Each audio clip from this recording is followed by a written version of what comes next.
a, vamos a dar comienzo a la grabación para que pueda quedar guardado también este taller para aquellos que no hayan podido asistir. Taller de mentoreo en momento de crisis. Así que bueno, David, te dejamos a vos la palabra. El Señor te guíe y te use para compartirnos todo tu conocimiento y experiencia. Buenas noches, ¿cómo están? Bueno, estaba tratando de hacer memoria, creo que esta es nuestro tercer encuentro, ¿no? La verdad que ha sido un placer las veces anteriores y también una alegría ver gente que desde tantos lugares distintos está tratando de pensar acerca de las situaciones que viven los adolescentes y que de alguna manera se sienten convocados, ¿no? Por la posibilidad de responder a algo de aquello que están comentando, de aquello que están planteando como necesidad los adolescentes, ¿no? Y me parece interesante poder habilitarnos la posibilidad de que esa respuesta que damos a lo que suponemos los adolescentes necesitan o aquellas necesidades con las que ustedes se van encontrando en el contacto directo con ellos, puedan ser respuestas que tengan estos espacios de reflexión, ¿no? Para que también aquellos que nos acercamos, no nos acerquemos desde la impotencia, desde el miedo, ¿no? Desde el solamente no saber qué hacer. Em, Aunque es un lugar desde el cual partimos, en principio no sabemos qué hacer hasta que vamos escuchando, pero que puedan haber estos espacios, la verdad que, bueno, trae también esperanza a ese futuro encuentro que plantean y que buscan con los adolescentes, ¿no? Em, yo les voy a compartir una presentación que armé para poder ir teniendo como soporte. Ahí se ve. Sí, sí, Bien. perfecto. Estos días hablaba con Andrés y le decía, ¿no? Que me habían hecho trampa, porque cuando hablamos con él de la posibilidad de armar este taller, estábamos en el mes de enero, y no sé si ustedes vieron, pero durante los meses de febrero, marzo, la realidad del adolescente en la Argentina se modificó bastante, ¿sí? Hubieron algunos elementos que se introdujeron como novedosos y que no esperábamos, ¿no? Hay alguien que está marcando y entonces decía, la verdad que era más fácil armar este taller en enero que armarlo hoy, ¿sí? Porque hay algunos elementos novedosos que han aparecido, algunos llamados, diría yo, ¿no? De parte de los adolescentes a los adultos en nuestra cultura, que me parece interesante que podamos escuchar. El título que habían planteado era Mentoreo en crisis, guía para disipular adolescentes con depresión y ansiedad. ¿Sí? Ese era el primer título que había propuesto el equipo.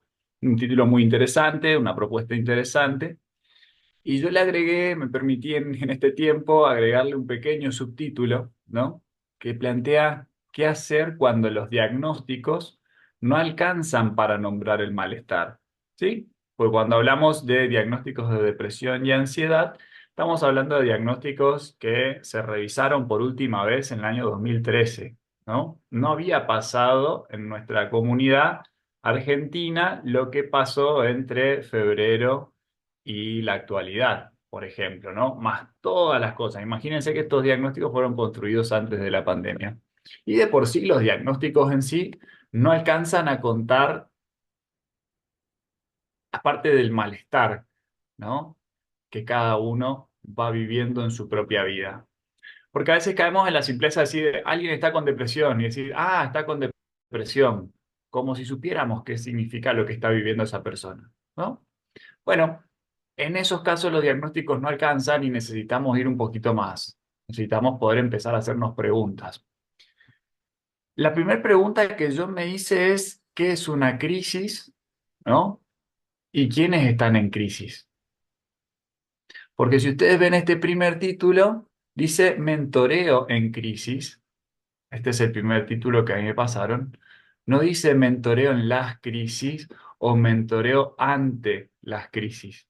Dice mentoreo en crisis. ¿Sí? Y me parece interesante ese pequeño desliz que aparece en el título. Mentoreo en crisis. Muy atinado. Fíjense, entonces, primer pregunta que me hacía con este planteo que presentaba el equipo, ¿no? Crisis. ¿De los adolescentes? ¿Son los adolescentes los que están en crisis? Iba a buscar, yo trabajo también con algunos grupos de investigación. Hoy día estoy en un grupo de investigación que reúne gente de San Pablo, de Curitiba, de Neuquén, de Ecuador, y en mi caso yo estoy en Posadas Misiones, ¿no?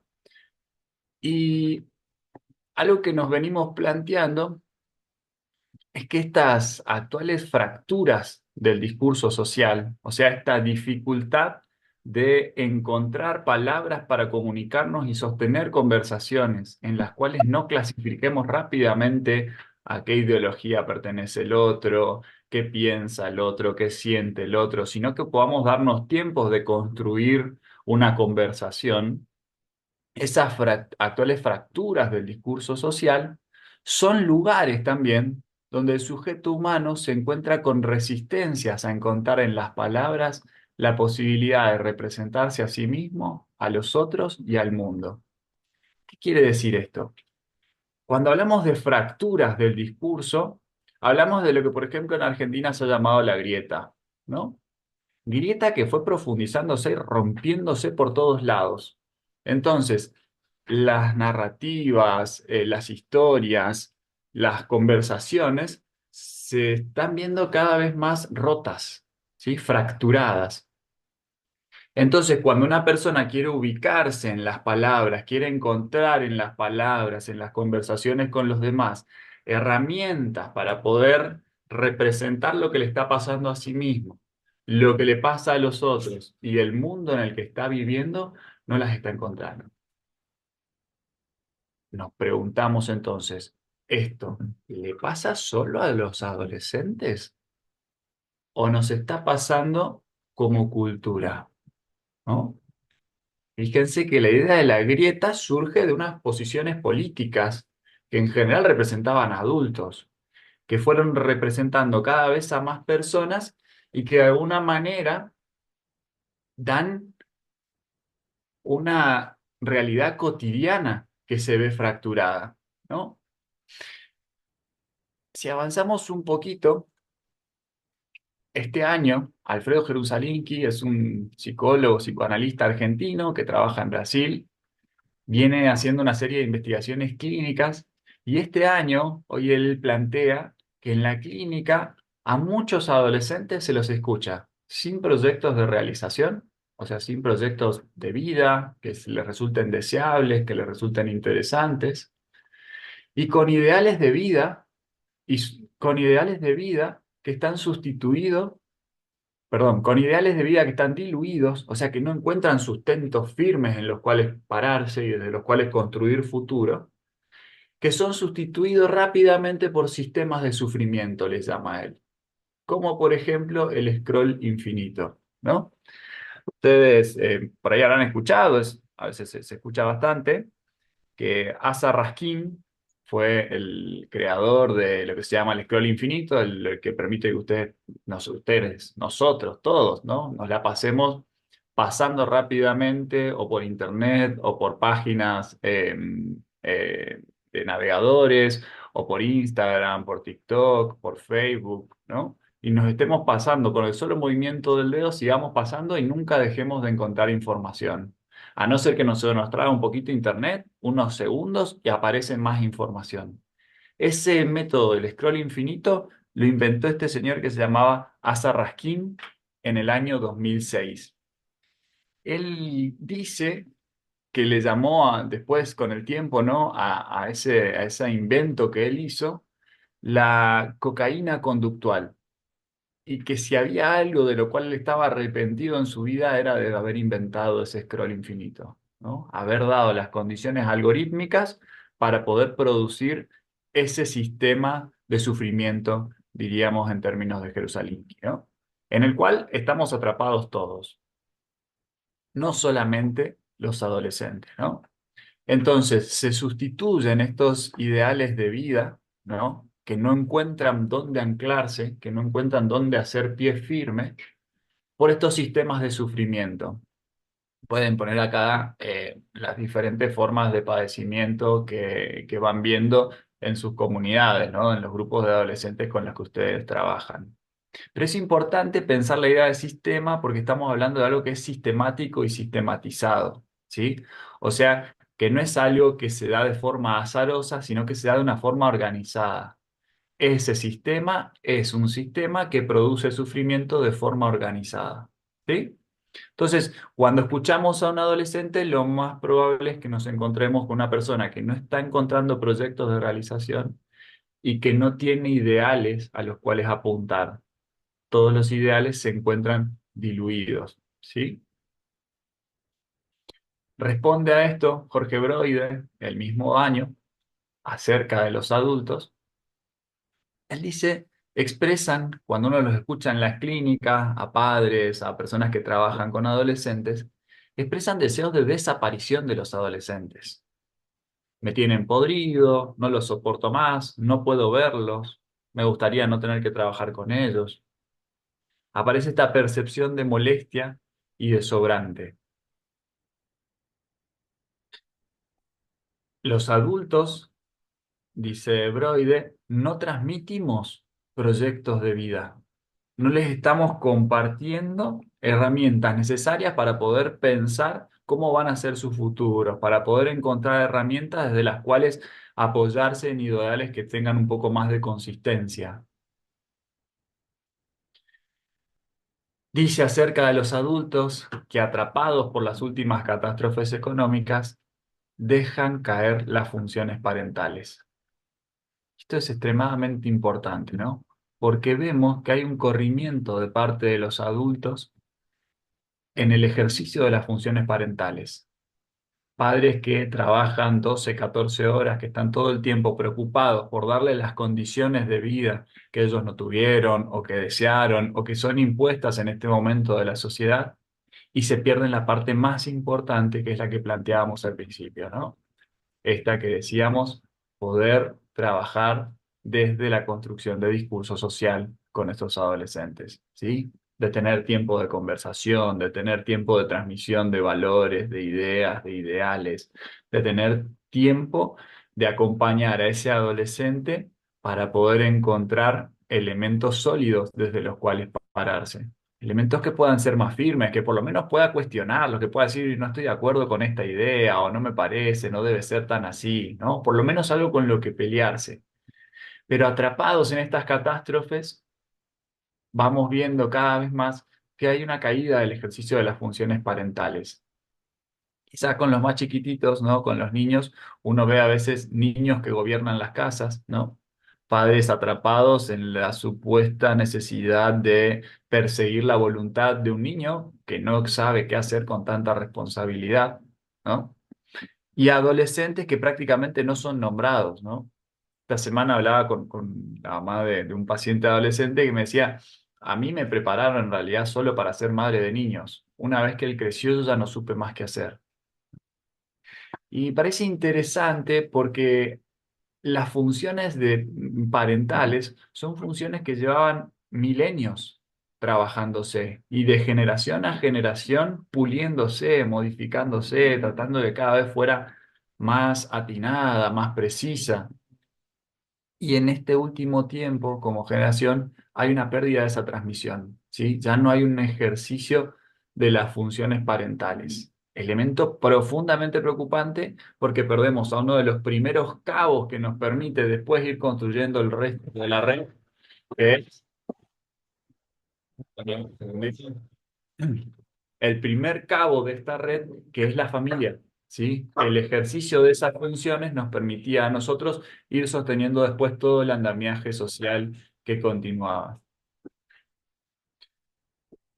Esto va generando que los adolescentes no vean posibilidades de identificación con adultos, ¿sí? que no aparezca la vida adulta como una vida deseable, que a ningún adolescente le interese o se encuentre con adultos con los cuales uno diga, bueno, ¿cómo me gustaría ser como esta persona? ¿Cómo me gustaría poder tener la vida de este y la vida de aquel?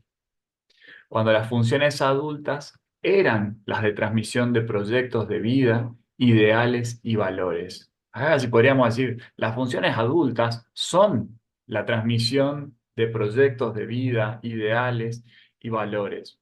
Los adultos somos los encargados culturales de transmitir a los que vienen después de nosotros los proyectos de vida, los valores de la cultura, todo lo que se ha ido acumulando a lo largo de la historia como conocimiento y todo aquello que hemos ido aprendiendo a lo largo de la historia. Al no haber estas posibilidades de identificación con los adultos, en la clínica se observan patologías cada vez más graves, ¿no? Estos días charlábamos con un grupo de colegas que vamos haciendo investigación clínica donde nos planteábamos algunas preguntas porque en el último tiempo ya no vamos encontrando la misma recurrencia de los padeceres adolescentes de hace 5 o 6 años, ¿no? Donde habían quizás algunos elementos ligados a problemas de alimentación, ¿no? A algunas dificultades ligadas a alguna construcción de sentido de la vida, sino que hoy día vamos encontrándonos con patologías que se llaman patologías del vacío, ¿sí? Donde hay personas a las cuales hay que ir acompañándoles a la producción de esas representaciones que le permitan ir organizando qué es lo que sienten en su interior sobre sí mismos, qué es lo que pueden ir encontrándose con que puede sentir, vivir, experimentar los que están a su alrededor, e ir construyendo una organización del mundo de cómo funcionan las cosas en este mundo que cambia cada ratito, ¿no? Cada 2 meses está cambiando la IA, así que imagínense la velocidad a la que va cambiando este mundo, ¿no?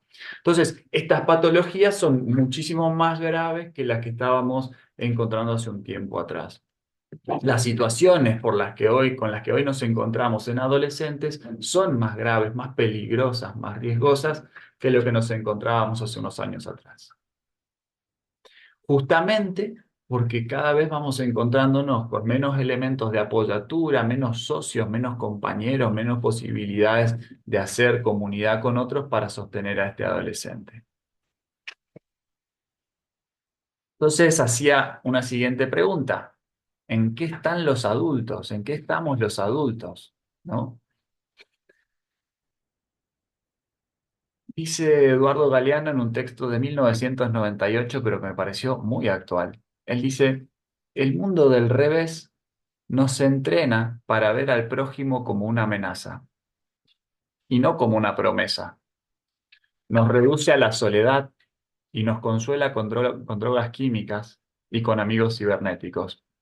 Y nosotros vamos viendo a nivel estadístico, por ejemplo, el aumento de consumo de alcoholes, el aumento de consumo de drogas, ¿no? Sobre todo en personas adultas.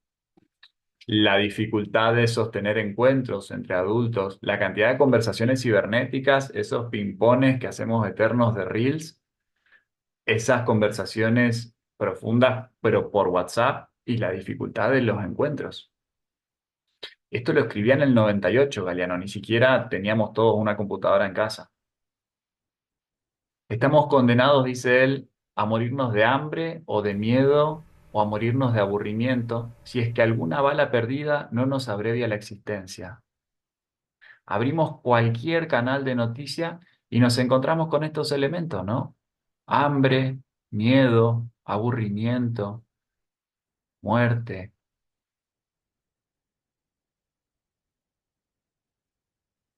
Continúa diciendo él, ¿será esta la libertad? La libertad de elegir entre esas desdichas amenazadas, nuestra única libertad posible.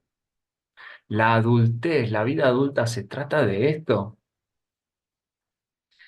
El mundo al revés nos enseña a padecer la realidad en lugar de buscar de cambiarla, a olvidar el pasado en lugar de escucharlo y a aceptar el futuro en lugar de imaginarlo. Así practica el crimen y así lo recomienda. En su escuela, Escuela del Crimen, son obligatorias las clases de impotencia, amnesia y resignación. Pero está visto que no hay desgracias sin gracia, ni cara que tenga su contracara, ni desaliento que no busque su aliento, ni una escuela que no encuentre su contraescuela. A veces, cuando uno escucha los discursos que solemos plantear los adultos, estamos muy parados en este lugar de padecimiento de la realidad, en lugar de buscar la transformación. Ese pasado que a veces más bien está ligado al olvido que a la posibilidad de escucharlo. Y el futuro como un elemento cada vez más incierto, cada vez nos cuesta más pensar, ¿no? Es muy común hoy día escuchar pacientes, personas en la calle o hasta prender cualquier canal de noticias y escuchar que la gente no sabe muy bien para dónde va a ir este futuro, ¿no? Y estamos viendo, vamos a ir viendo cómo va la cosa, cómo continúa. Galeano trae una cara un poco más esperanzadora y dice, bueno, no existe la desgracia sin la gracia, no existe la cara sin poder pensar una contracara, no existe un desaliento que no busque un aliento. Y me parece que estos elementos nos permiten empezar a pensar cómo acercarnos a los adolescentes, ¿no?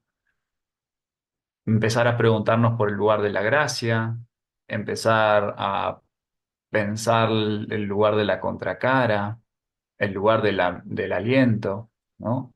Que nos permita superar estos otros, ¿no? La impotencia, la amnesia, la resignación, ¿no? Me parece que justamente los que están hoy día haciendo este tipo de formaciones, tratando de tener este tipo de espacios, están tratando de superar la impotencia que da, ¿no? A veces escuchar esos discursos donde no hay sentido de la vida, donde hay pérdida de la vitalidad, donde hay elementos muy riesgosos, muy peligrosos. Bueno, estamos tratando de superar esa impotencia, de no olvidar eso que acabamos de escuchar y poder darle un lugar y no quedarnos solamente en la resignación pensando que no podemos hacer nada con esto.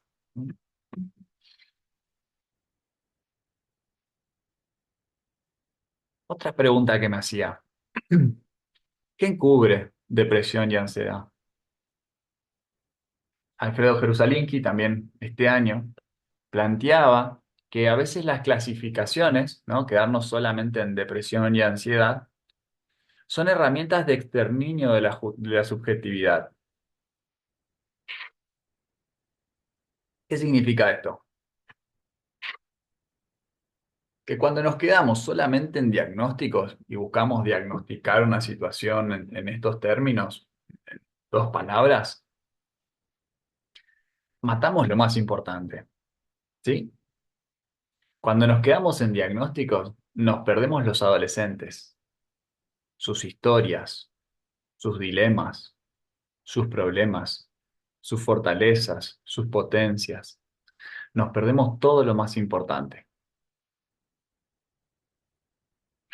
Entonces, la invitación es cómo podemos ir un poquito más allá de estos elementos de depresión y ansiedad. ¿Cómo vamos hasta acá? ¿Qué haces conmigo? ¿Vamos bien? ¿Sí? Vamos bien. ¿Están todos ahí?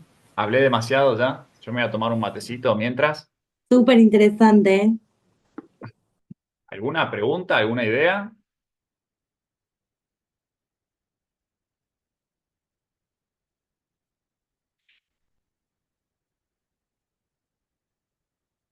Bien, los dejamos mudos. Me parece interesante que cuando nos acerquemos a estas situaciones también pensemos en quién se está acercando, ¿no? Porque para poder acompañar a adolescentes, la herramienta es aquel que está queriendo acompañar, ¿sí? Ustedes son la herramienta más importante con la que se puede cruzar a aquel adolescente con el que ustedes están trabajando, ¿sí? En ese sentido, me parece que podemos empezar a pensar algunas herramientas para esta primera escucha. Y fíjense que decimos herramientas de primera escucha, no porque seamos fanáticos de los oídos, sino porque si nos quedamos solamente en lo que vemos, ¿no? En la visión, nos perdemos la posibilidad de preguntarle a ese otro qué le está pasando. A veces cuando uno estudia la historia de las ciencias, descubre que uno de los elementos más importantes que se descubrieron en la modernidad ha sido justamente la ignorancia. La posibilidad de decir, no tenemos explicaciones para todo. Antes de eso existían discursos totales, ¿sí? Existían discursos que lo explicaban todo. Absolutamente todo se explicaba a través de dos o tres ideas, ¿sí? Em, y a medida que fuimos encontrándonos con nuestra propia ignorancia, también fuimos encontrando la potencia que tiene la ignorancia.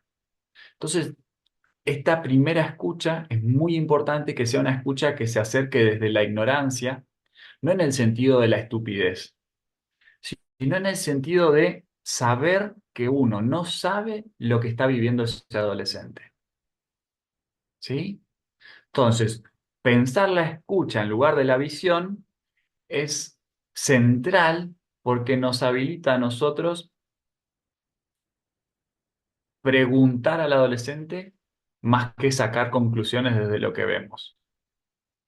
Vivimos en un momento de la historia que no sé si ustedes saben, probablemente lo vivenciamos todos, priorizamos la mirada, ¿sí? Nos pasamos muchas horas de nuestro día viendo videos, viendo imágenes, hablando por videollamadas, ¿sí? Cuando estaba en la facultad se debatía si se podía o no hacer terapia online. Hoy día ya nadie lo duda, ¿sí? Pero nos pasamos muchísimo tiempo mirando. Bueno, esta contracara que planteaba Galeano puede ser también la posibilidad de meter más bien la escucha que la mirada. Estar con la posibilidad de escuchar en lugar de hablar con lo que vimos. Tenemos que empezar a preguntarnos entonces, ¿no? Y yo quiero que ustedes vayan como teniendo como referencia, teniendo como idea los grupos de adolescentes con los que ustedes trabajan. Y que después de que puedan haber pensado en el grupo, vayan pensando en esos adolescentes en los que están queriendo pensar. Juan, María, Carlos, Jennifer, quien sea. ¿Sí? Entonces, empiecen a hacerse estas preguntas, ¿no? ¿Cómo están los proyectos de vida de esos adolescentes hoy?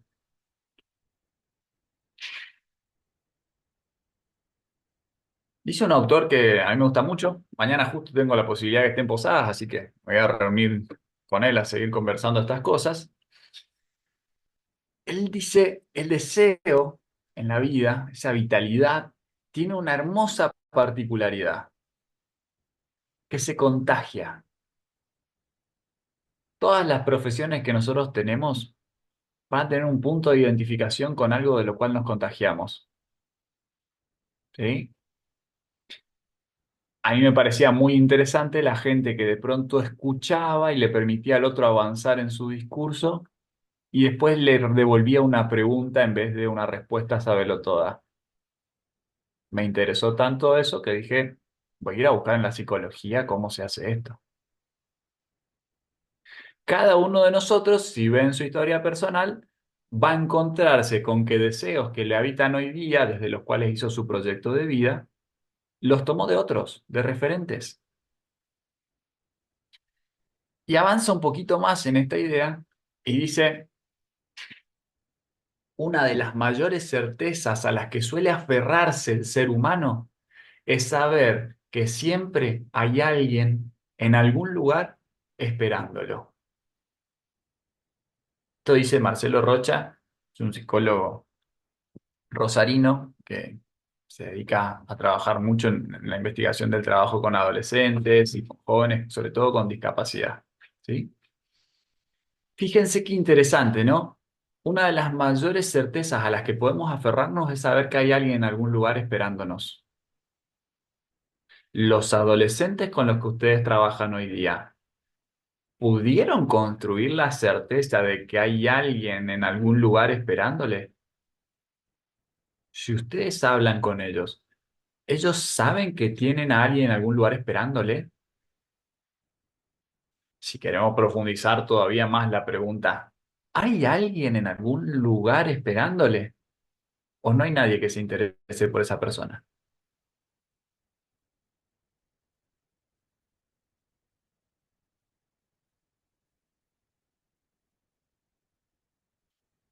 Y acá me parece que esta cuestión es muy importante, ¿no? Poder pensar esta posición del mentor, ¿no? Si decíamos al principio que parece que el mentor también anda en crisis, que la mentora también anda en crisis, que los adultos parece que también estamos en crisis, ¿no?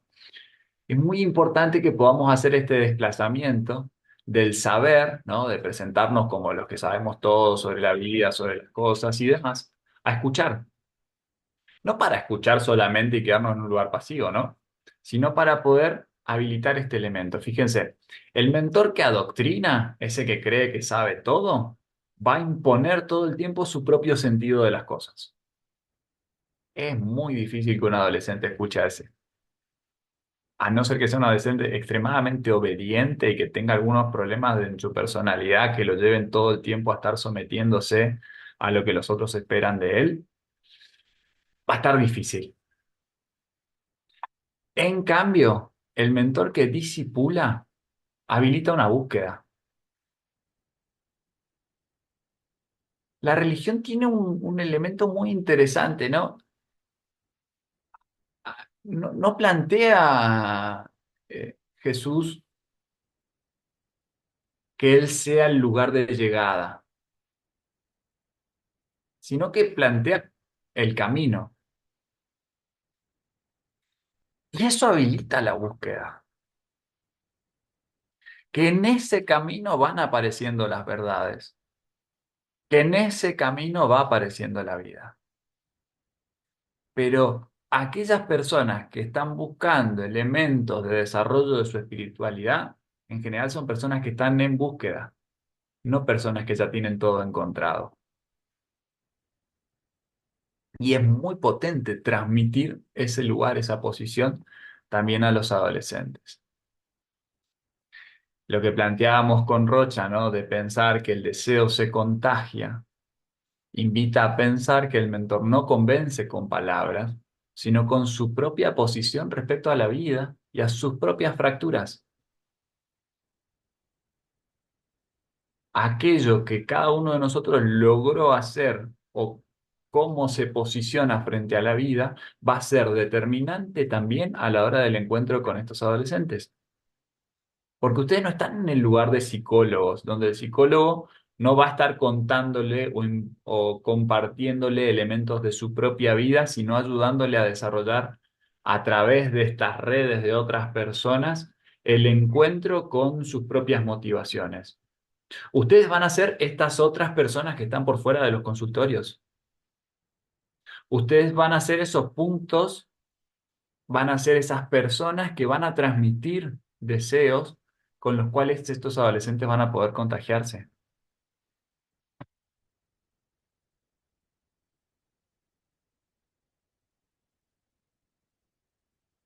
Para esto va a ser fundamental que ustedes puedan convivir con adolescentes.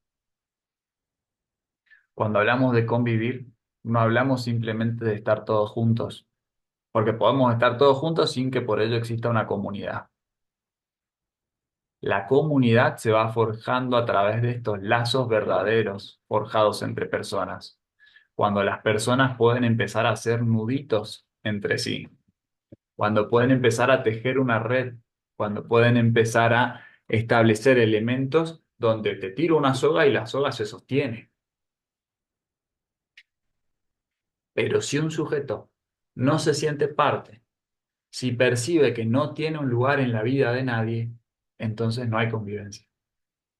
Si tira la soga y la soga no se tensa, sino que cae, no hay comunidad, no hay lugar en la vida de nadie.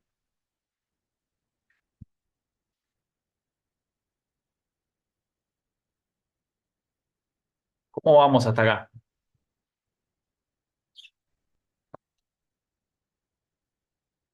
¿Alguna pregunta, alguna idea?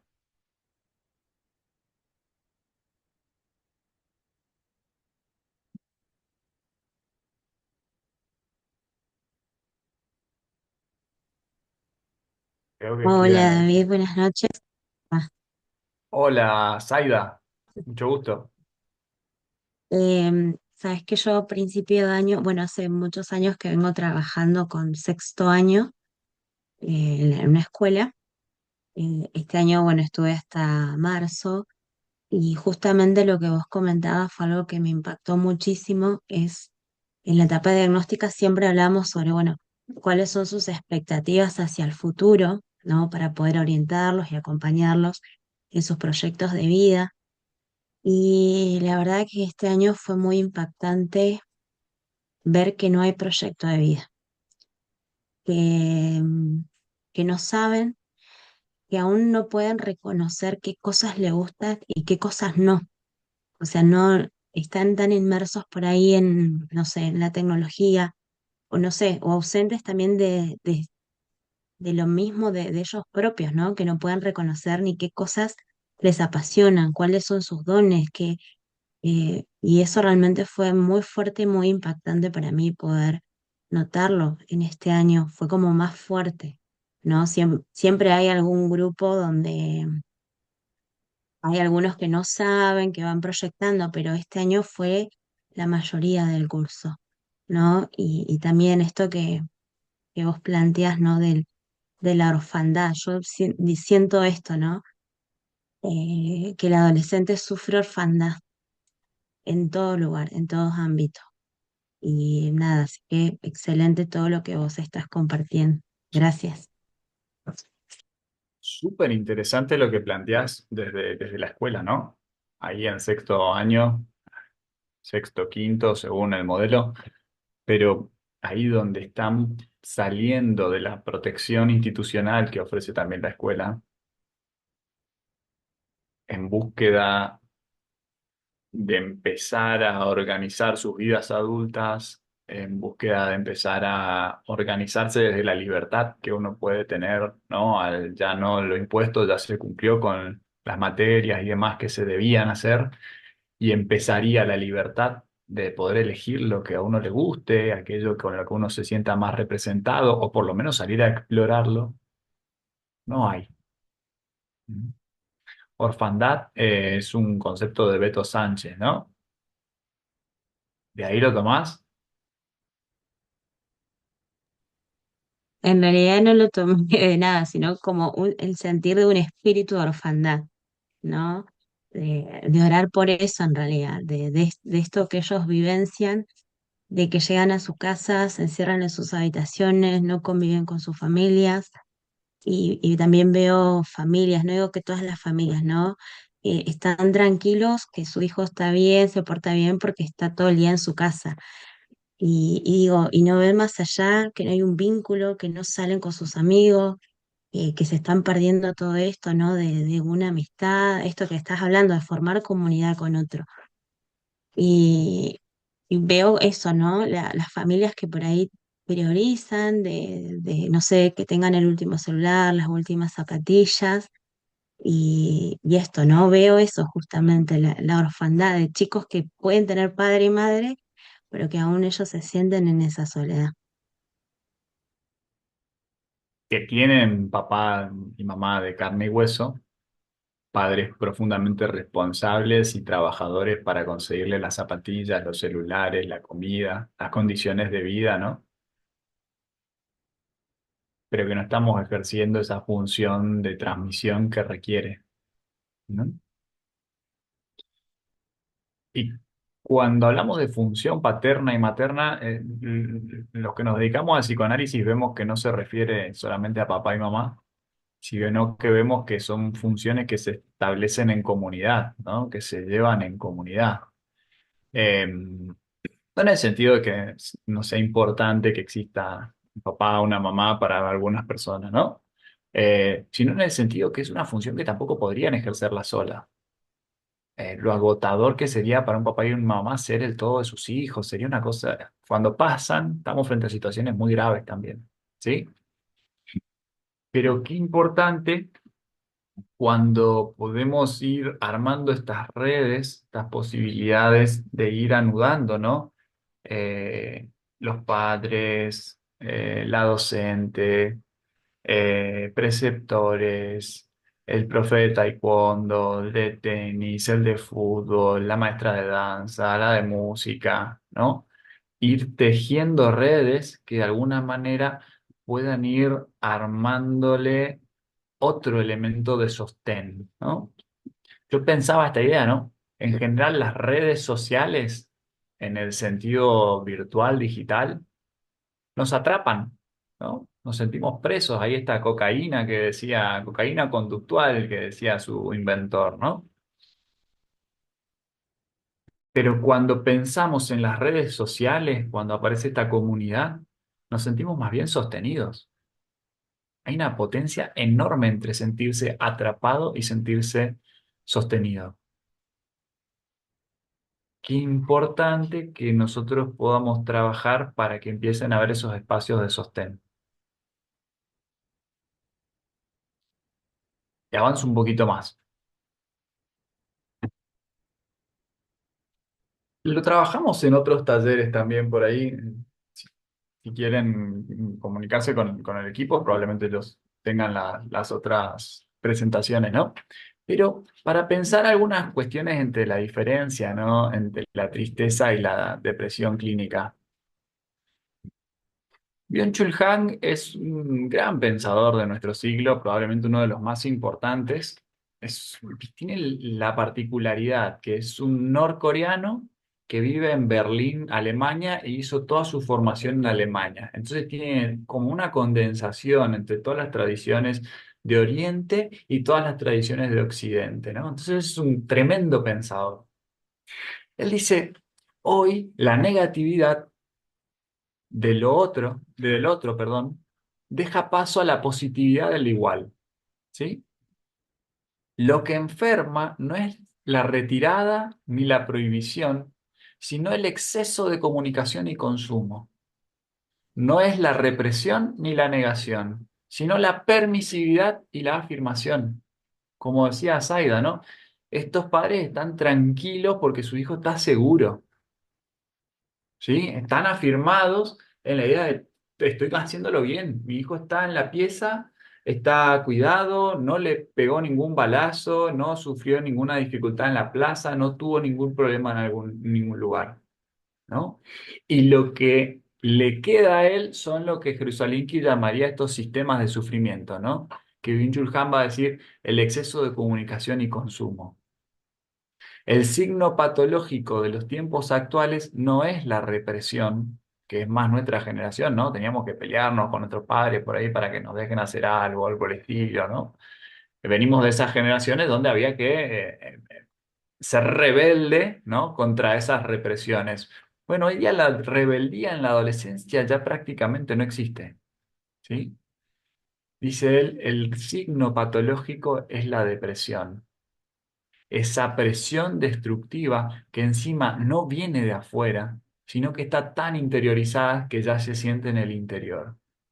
¿Sí? Fíjense, a este adolescente no lo encierran en la pieza, ya directamente se queda en esa pieza, ¿no? Ya no hay esta cuestión de la pieza como castigo, que sería más nuestra generación, ¿no? O los carteles, eso que armábamos de prohibido ingresar, ¿no? Esas cosas que por ahí representan más a nuestra generación. Bueno, hay otro elemento, ¿sí? Donde ya no hay una visión de la importancia de las diferencias, sino que al contrario hay una búsqueda de que todo sea igual. ¿Sí? Desde ahí, Zaida, es muy difícil que alguien pueda armar un proyecto personal. Si tengo que armar el proyecto que veo en los videitos todo el tiempo que dicen que tengo que hacer, ¿no? que prácticamente nos tratan a todos los trabajadores de estúpidos porque no tenemos una Ferrari en un desierto del Sahara, ¿no? Entonces, desde esa positividad de lo igual, desde el buscar de que todos estemos con Ferraris en el desierto del Sahara, porque no sabemos negociar o porque no sabemos el negocio de las finanzas, bueno, va produciendo esa presión destructiva que ya no viene del exterior, sino que nosotros mismos nos castigamos por no estar a la altura de lo que supuestamente deberíamos estar alcanzando. Acá nos encontramos adultos, adolescentes, hasta muchos casos niños, ¿sí? Entonces está siendo el elemento más principal, ¿no? Ya no estamos en tiempos de represión, sino en tiempos de depresión. Avanzamos un poquito. Vamos a tratar de levantarnos de esta caída afectiva que tuvimos. Nos vamos a tratar de ir un poquito para arriba. El rol del mentor como tejedor de redes de contención, ¿no? Yo recordaba esa idea, ¿no? Que plantea la fe, donde la búsqueda era salir a ser pescadores de hombres, ¿no? Era ir con redes, brindar elementos que fueran generando comunidad. Bueno, pensemos que esas redes hoy día están totalmente rotas, los nudos están cortados, los nudos están desanudados y tenemos solamente hilos desparramados por ahí. Bueno, el mentor hoy, la mentora hoy, tiene que ser una tejedor, una tejedora de redes que permitan contención. Que no atrapen, ¿eh? Ojo, porque también podemos hacer esa y dejar, como decía recién Saya, atrapados a los adolescentes en las piezas. Bueno, no, no es la búsqueda. La búsqueda es que sean redes lo suficientemente firmes como para que puedan llegar hasta pararse desde ahí. Quien pretenda acompañar a adolescentes deberá ser un constructor de puentes. Si teníamos estos discursos fracturados, si nuestra realidad está fracturada, tenemos que poder ir construyendo puentes entre esas fracturas, ¿no? Que vayan generando intersecciones y la posibilidad de encontrar palabras para representar el mundo como un espacio seguro, los otros como alguien con quien hacer comunidad y el sí mismo como un espacio de valor. Veníamos trabajando hace un tiempo con un adolescente que los padres iban de a poco dejándole que vaya solo a la escuela, que venga solo al consultorio, que empiece a manejarse en colectivo. Yo no les puedo explicar la cara de alegría de ese adolescente cada vez que iba conociendo una cuadra nueva. Él estaba en su salsa, él estaba como, no sabés, encontré una calle que es principal, están todos los bancos juntos, ahí había sido. Encontré otra donde está lleno de locales. Había sido que en el centro ponen medio que todos los locales juntos, me decía él, ¿no? Estaba armando una geografía, una arquitectura de la ciudad. Estaba conquistando el mundo como un espacio seguro. Empieza a conocer gente, a ver las diferencias en los otros como un valor, no como algo peligroso. Empieza a hacer comunidad.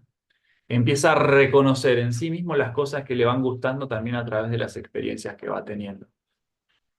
Un poco ese es el rol hoy día que podemos pensar. Ya no tanto el mentor como un pescador que esté en el agua, sino como un pescador que ahora está fuera del agua reparando las redes para poder ingresar nuevamente a pescar. ¿Sí? Gente, las redes están rotas. No podemos pescar nada con redes rotas. Si las redes están fracturadas, toca tejer nuevas articulaciones, hacer nuevos nudos.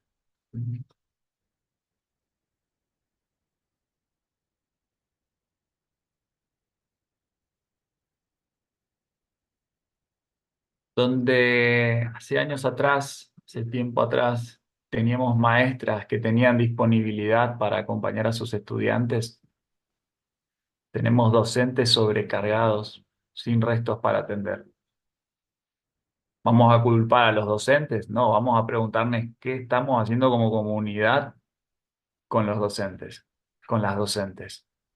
Docentes que están yendo de un lado para el otro, viajando en colectivo lo más rápido posible para llegar de un trabajo al otro. ¿A qué adolescente van a atender con esa disponibilidad mental?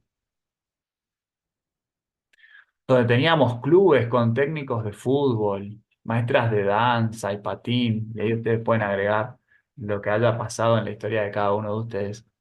Tenemos escuelas para profesionales. Los chicos no van a jugar al fútbol, van a entrenar. Asusta eso. No van a danza, a patín, a taekwondo. Van a entrenar.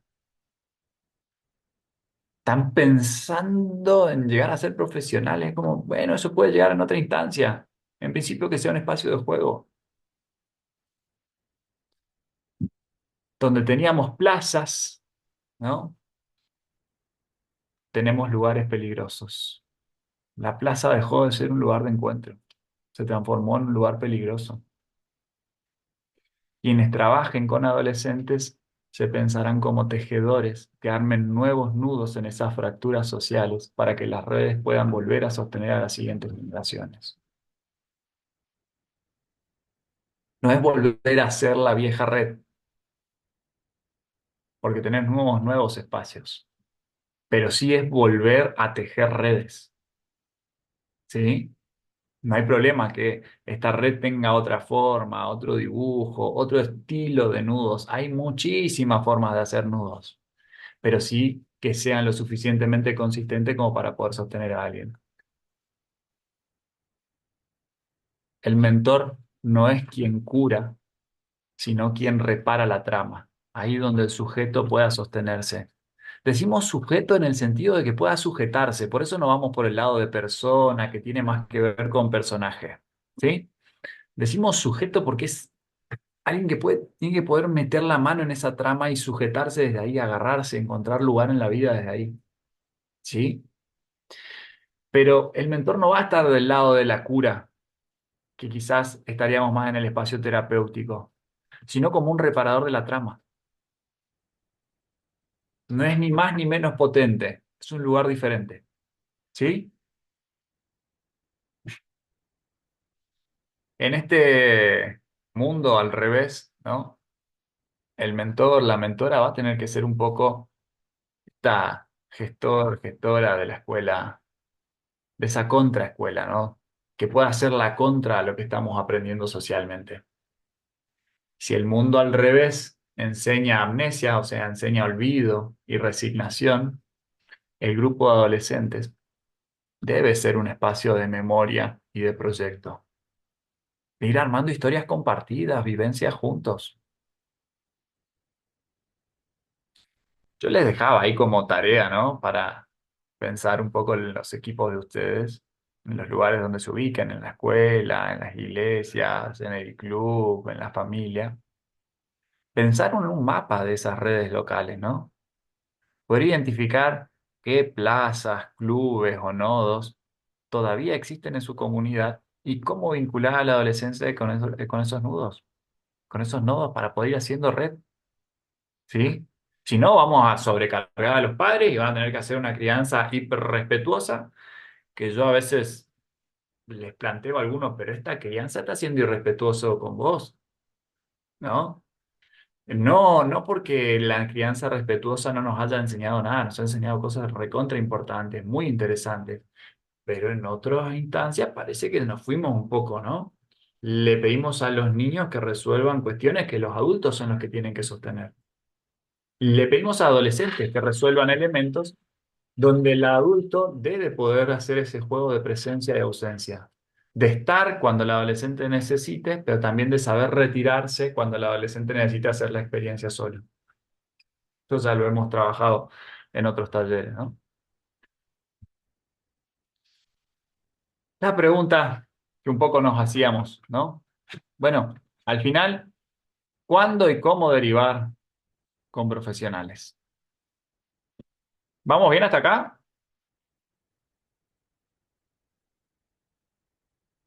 ¿Siguen ahí? ¿Se durmieron? ¿Ya no están?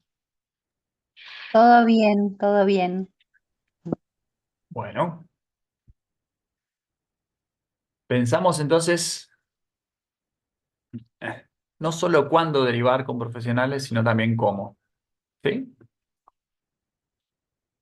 Y pensemos acá dos elementos distintos. Hoy planteábamos que eran dos funciones diferentes, ¿no? Lo que el mentor sostiene va a ser esta cuestión de la primera escucha, del acompañamiento, de pensar desde las redes sociales, desde la fe, desde la presencia, ¿no?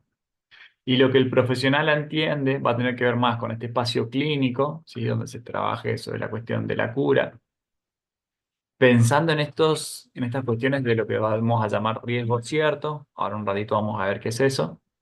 Y una medicación si fuera necesario en el tratamiento de la estructura, ¿sí?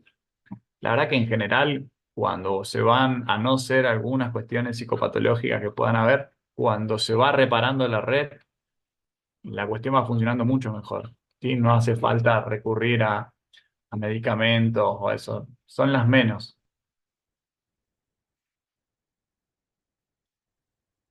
Entonces, podríamos pensar en un protocolo.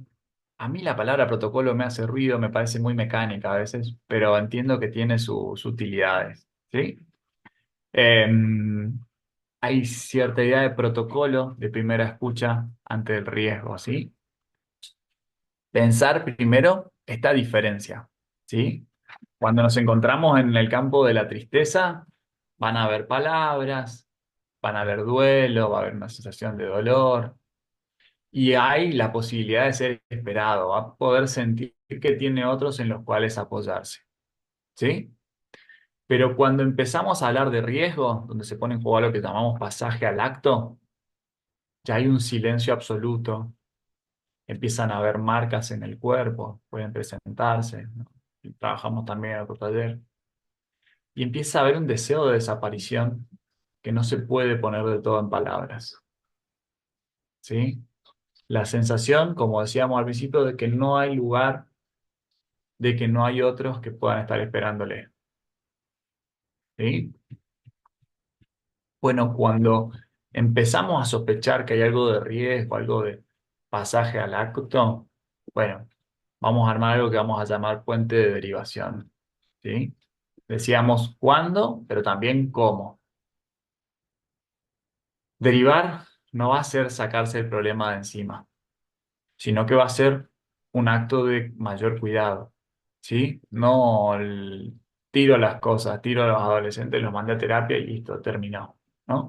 Sino al contrario, poder pensar elementos para sostener también esos espacios, poder validar los sentimientos que se presenten, ¿no? Poder ir conversando por estas cosas. Tener cuidado nosotros de no caer en la impotencia, en la amnesia, ¿no? En esos elementos que planteaba Galeano.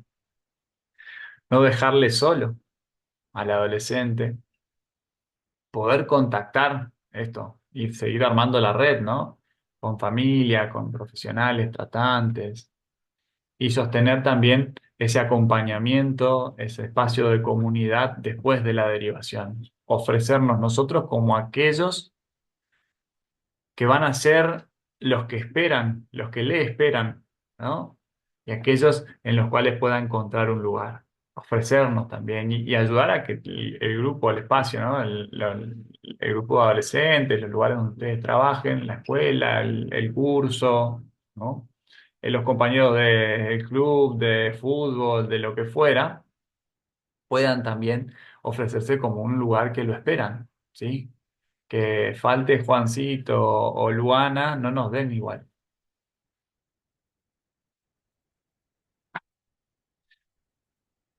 Y para cerrar, pensaba en este elemento que a veces quien está cuidando también se le deja bastante solo, digamos, ¿no? A veces quien cuida no encuentra lugar en los otros. A veces quien cuida no encuentra comunidad, no encuentra en quiénes sostenerse. Y esto me parece clave, ¿no? Poder pensar en cómo cuidar también a aquellos que cuidan. Porque si no queda solo una responsabilidad personal del que está cuidando, ¿no? Bueno, eh, los que están trabajando con adolescentes tienen que cuidarse, ¿no? Bueno, pero ayúdenme también, ¿no? Que pueda haber un cuidado un poco más colectivo, que pueda haber un espacio de comunidad. para esto. Y Broide, bien Jorge Broide, planteaba un poco, ¿no? Que si el adulto estaba atrapado en esas crisis, sobre todo económicas, en este espacio latinoamericano, las últimas grandes crisis han sido sobre todo económicas, ¿no? Que no nos permiten, que nos quitan la perspectiva de futuro, que no nos permiten organizar proyectos también desde lo personal, necesita espacio de acompañamiento, ¿sí? A veces poder contar con otros con los cuales poder contar, bueno, la impotencia que sentí, no sabía qué decirle, no, le veía llorar y no sabía cómo llevar esa situación adelante, ¿no?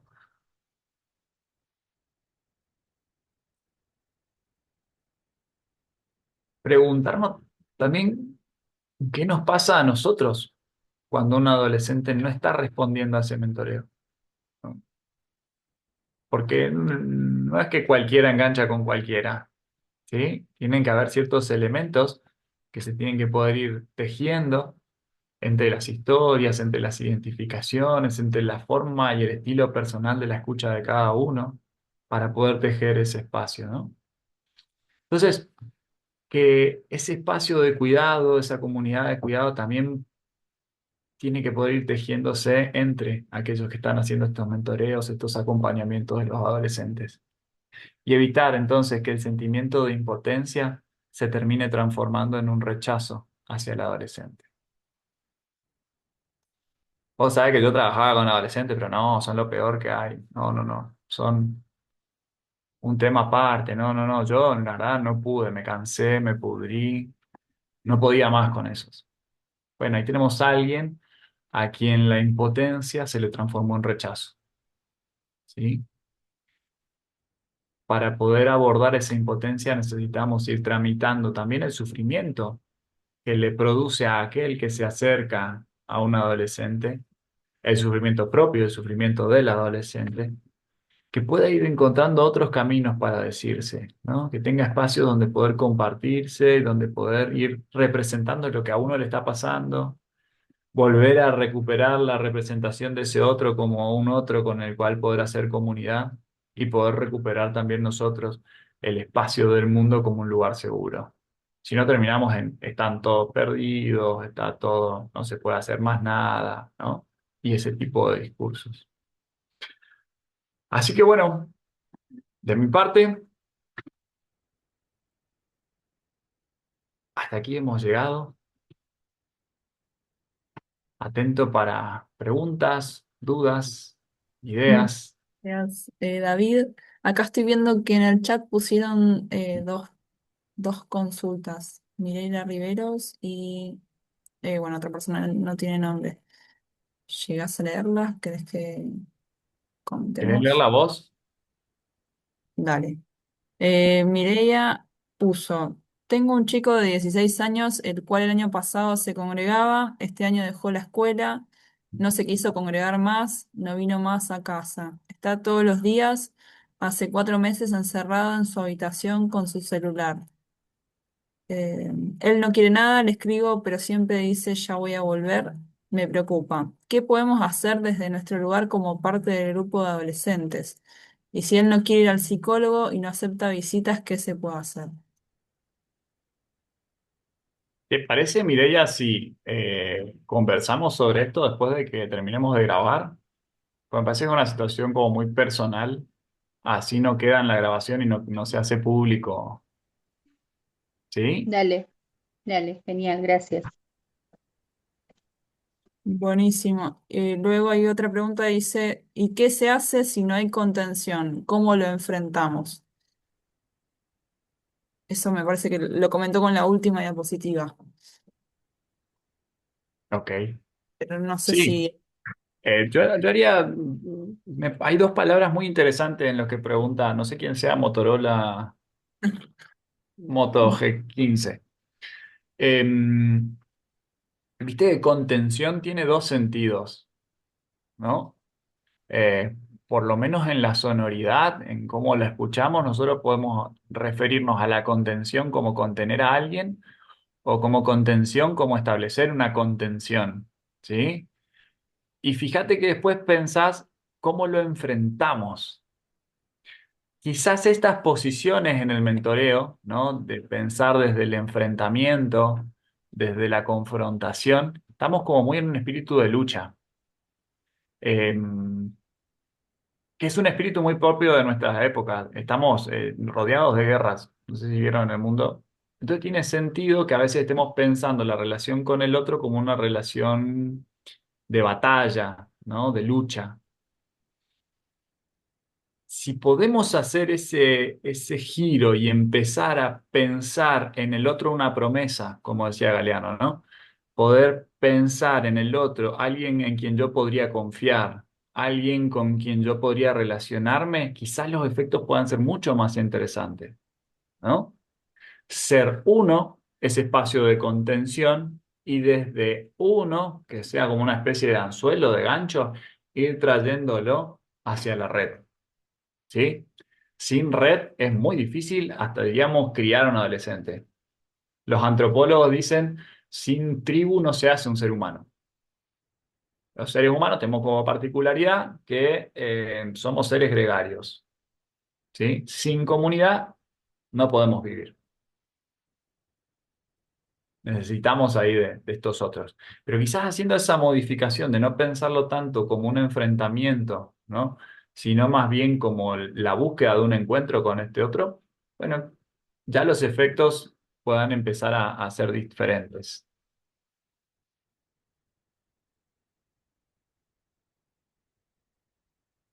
Pues Emanuel dice, upa, si está en sus posibilidades, ¿podría comentar uno o dos casos y cómo lo abordaron, cómo fue la red? Em, bueno, se me ocurren dos situaciones, una la que le estaba presentando, ¿no? Trabajaba mucho con los padres en ese caso. En general, el consultorio es un espacio donde uno trabaja con el pedacito más nuclear de la red. Por eso yo les planteaba que ustedes el lugar en el que están, la función en el que están es diferente y tienen, hasta en ese sentido, tienen más potencialidad que la que tiene el espacio psicológico, ¿sí? Porque ustedes pueden seguir tejiendo redes con otros más. Nosotros en general, aún por cuestiones legales, quedamos más bien sumidos al adolescente y su familia, ¿sí? Pero estos elementos, ¿no? De poder ir estableciendo algunas distancias entre padres e hijos, en el caso que yo les planteaba de este adolescente que iba conociendo la ciudad, ¿no? Bueno, con sus padres tuvimos que ir trabajando mucho acerca de este temor a que le pasara algo, ¿sí? Desde ir pensando con estos padres el mundo, la posibilidad del mundo como un espacio con sus peligros, pero también con sus seguridades, bueno, fuimos habilitando que ya no fueran a buscarlo a todas las clases, que él pudiera empezar a aprender a desplazarse solo por la ciudad, a que pueda aprender a ir a la casa de los amigos, a que pueda ir aprendiendo a conocer gente y ver con quiénes se sentía identificados y con quiénes no, ¿sí? Fuimos trabajando de esa manera.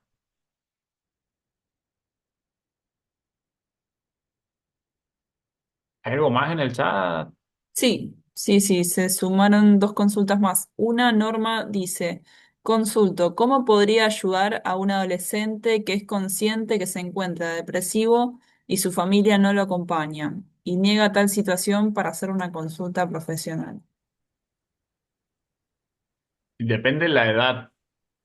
En nuestro país, a partir de los 14 años, uno puede hacer una consulta aunque los padres no estén de acuerdo. ¿Sí? Entonces ustedes podrían acompañarle como grupo, como, no sé, desde qué lugar estén haciéndolo, a que tenga estas consultas. ¿Sí? Tenemos un sistema de salud público que tiene algunos elementos. No sé el lugar donde estén, pero podría ser, ver algunos existen, acá existen los CAPS de adolescentes, en los cuales se trabaja gente especializada con adolescentes. Excelente. Hay otra consulta más que puso Pamela Méndez y dice, al momento de formar y transmitir este estilo de mentoreo, ¿cómo formamos ese equipo que busque contener? La planificación, ¿en dónde tiene que estar centrada al trabajar con un grupo de adolescentes?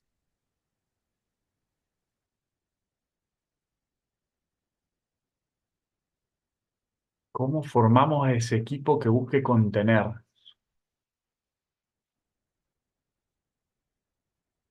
Bueno, ahí no sabría muy bien qué decirte porque depende mucho de con quiénes estés trabajando, ¿no?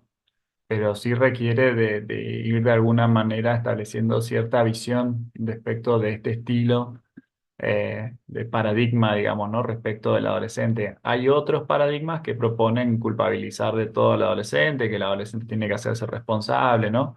Bueno, para eso hay espacios de formación, ¿sí?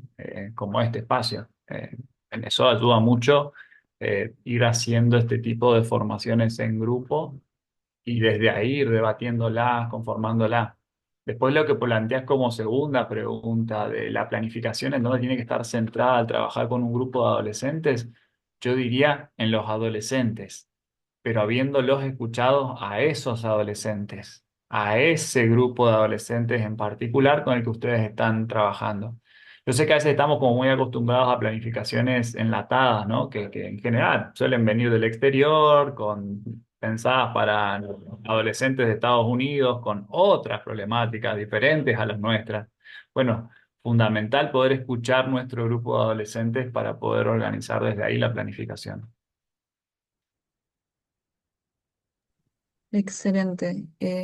Débora había levantado la mano antes de las otras dos cosas que pusieron en el Sí, chat. ¿cómo andan? Bueno, también Ahora, agradecerles por el espacio porque es un poco una respuesta a mis oraciones respecto a las necesidades del grupo con el que convivimos en mi iglesia local.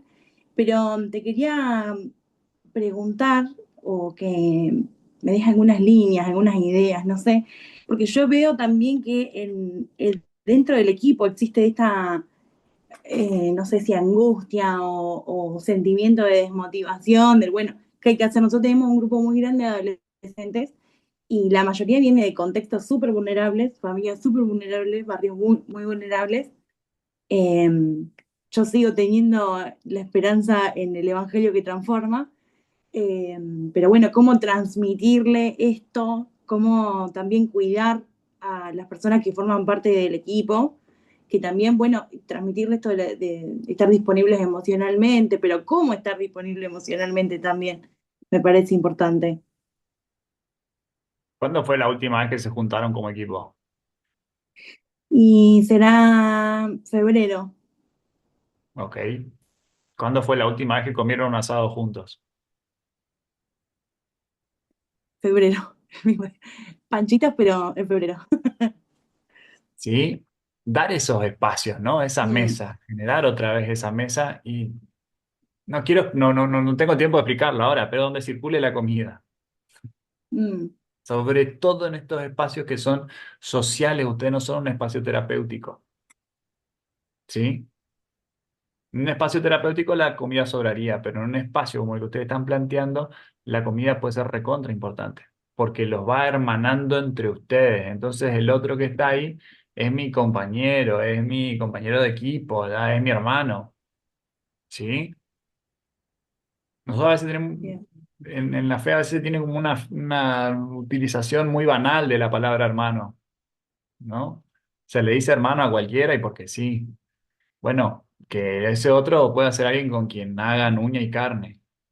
Desde ahí se van a poder ir empezando a, bueno, a lo que planteábamos recién, ¿no? De generar espacios de formación, compartirlos, debatirlos entre ustedes, ver cómo lo adaptarían estas cosas al grupo de ustedes, si eso que se trató en la formación coincide o no, qué puntos de encuentro y qué puntos de disidencia tienen con lo que ustedes ven en sus grupos de adolescentes. Yo doy una generalidad, no puedo hablar para la singularidad de cada grupo, ¿no? Perfecto.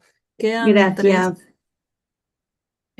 Quedan tres más consultas que han realizado. Y también Eva creo que levantó la mano. Acá en el chat, Leti Sousa nos comentó una situación, su situación personal como enfermera, y consulta cómo puede abordar desde su función. ¿Querés que lea lo que ella escribió? Porque también está contando su situación ¿Les parece personal. si dejamos eso para el final, sin grabar? Dale, dale, perfecto. Bueno, Tenemos Analía, la intimidad. oh, dale, dale, no hay ningún problema. Analía consulta libros que recomienda para abordar estos casos. Hay un libro muy divertido bastante práctico que se llama Esos raros adolescentes nuevos de Luciano Lutero, Ujú. en relación a la canción de Charly García, Esos raros jóvenes nuevos. ¿No? Le hace un cambiecito ahí. Bien, excelente. Es práctico porque al final plantea algunos elementos como consejos para padres y demás, ¿no? Después, al principio quizás saltéense algunas cosas como muy clínicas, muy técnicas. Eso saltéenselo, pero después se pone interesante. Buenísimo. Eva, no sé si vos habías levantado la mano, si es algo personal o si es una consulta general para realizar.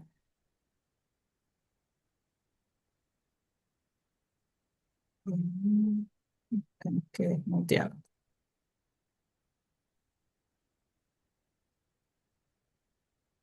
Buenísimo lo que plantean al final como pregunta, la última. Perfecto. Ah, Eso sí. perdón, Eva está tratando de hablar y yo no le puedo. Traté de reactivarte el audio, pero no.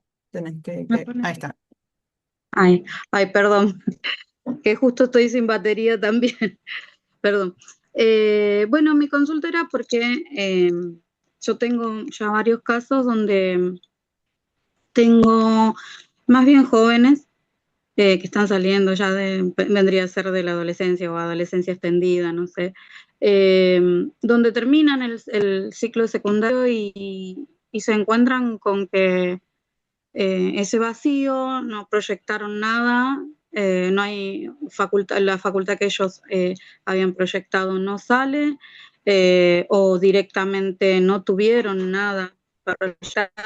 Y es en el momento donde le genera mucha tristeza, o sea, es algo en común que puedo ver que eh, no saben explicar la tristeza o el desasosiego que sienten, no saben por qué. Eh, lo que veo en común en todos estos que pudimos charlar es esta parte de donde ya terminaron este ciclo y como que su proyecto en adelante, como decían, no saben para dónde. Eh, trato de charlar con ellos, bueno, de ver las inteligencias múltiples, qué les gusta, qué podrían hacer, pero qué más le podría agregar a esto. ¿A qué te dedicas, Eva? Yo soy líder de jóvenes y, bueno, preadolescente, adolescente, mis grupos, tengo 3 grupos y jóvenes, 3 grupos diferentes. Ok, me imagino mentora recontra sobrecargada, ¿no? Y Eh, en medio de todo eso, trata no sé cómo de hacer resto para desear algo para sus jóvenes, ¿no? Está buenísimo, un trabajo muy valorable. Te recomendaría hacer comunidad con otros para poder quizás juntarte con Zaida, ¿no? Que planteaba un problema bastante similar y poder charlar juntas a ver qué ideas pueden ir produciendo para eso, ¿no? Yo diría que en lo que estás contando está faltando todo el conocimiento previo, ¿no? Yo entiendo que a veces hay cierto, o al menos nosotros nos criaron con esta cuestión de que no haya que perder años, ¿no? Eh, Perdí un año de la facultad, era muy común decir, y la verdad que si ustedes se van a las cuestiones de trayectorias educativas, tanto en públicas como en privadas, son poquitísimos los que terminan en tiempo y forma las carreras. En el tiempo y la forma que están pensadas por alguien sentado en su computadora escribiendo un plan de estudio, ¿sí? No en los tiempos y las formas que lleva la vida de cada uno, ¿sí? Entonces, poder habilitar, entre comillas, perder tiempo en conocerse a sí mismo, en conocer a otros y poder reconciliar esta relación con el mundo, va a ir permitiendo que surjan deseos, ¿sí? Pero en lo que estás contando falta toda la estructura previa. Es como si quisiéramos empezar a hacer en la pared sin haber puesto las columnas. Parece que se quedó sin batería. Pero bueno, dejamos para que pueda verlo después. Eh, Ahí quedará, ¿no? Ese trabajo de poder acompañar a estos jóvenes, probablemente de forma grupal, a que puedan ir teniendo experiencias de conocimientos, a veces tener unos primeros trabajos que no sean el fin o sea, que no sea que se queden ahí de por vida, pero sí que puedan ir conociendo en qué tareas se sienten que les agradan, cuáles son útiles, ¿sí?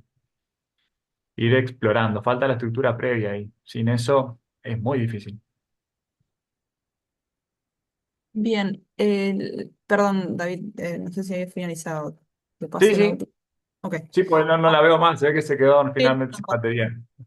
supongo que sí, porque no la veo que esté.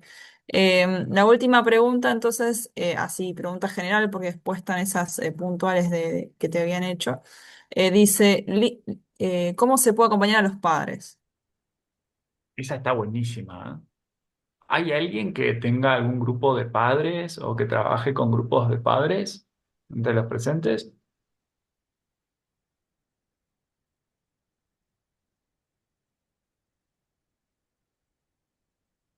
¿Arman algún taller para padres de adolescentes?